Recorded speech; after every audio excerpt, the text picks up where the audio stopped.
যখন বাচ্চা স্কুলে যাবে তার 10 মিনিট আগে বলে আম্মু টিফিনে কেক নিব। তখন তো আর কেক বানানো সম্ভব না, সময় নেই। তাই একটি ডিম দিয়ে তাকে খুব তাড়াতাড়ি চুলায় প্যানকেক বানিয়ে দিলাম। হ্যালো এভরিওয়ান, আসসালামু আলাইকুম, ওয়েলকাম টু মাই চ্যানেল আমার রান্নাঘর। তো প্রথমেই আমি একটি ডিম নিয়েছি, তার ভিতরে 1/4 কাপ চিনি দিয়ে দিয়েছি। দিয়ে আমি একটি হ্যান্ড উইক্সের মাধ্যমে ডিমটিকে ফেটে নিলাম। এমনভাবে এটাকে ফেটাতে হবে যেন একদম ফেনা হয়ে ডিমটি ভালোভাবে মিক্স হয়ে যায়।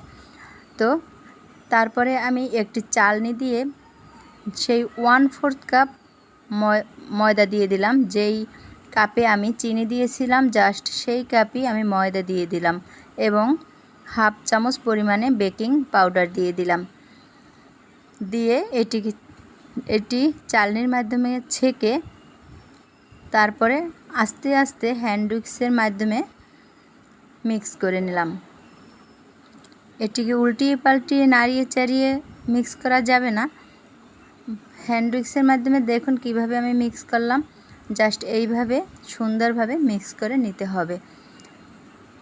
তারপরে আমি চলে গেলাম চুলায় একটি কড়াই বসিয়ে তার ভিতরে প্রথমে আমি একটি ব্রাশের মাধ্যমে একটু ঘি ব্রাশ করে নিলাম।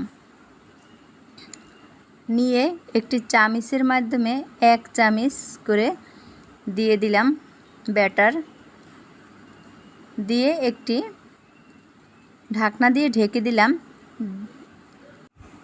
জাস্ট 1 মিনিটের জন্য। তবে খেয়াল রাখতে হবে আমরা এটিকে অল্প আঁচে বেক করতে হবে, না হয় পুড়ে যাবে। আমার এই কেকটি বেক করার সময় হিট একটু বেশি হয়েছিল, তাই কালারটি একটু বেশি এসেছে, তবে পুড়ে যায়নি। তবে খেয়াল করেন পরের কেকটি কালারটি ঠিক এসেছে।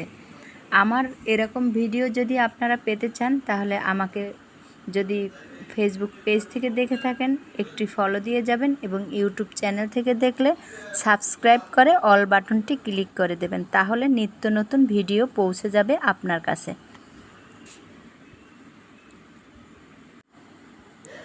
একে একে আমি এভাবে সব কেকগুলি বানিয়ে নিলাম।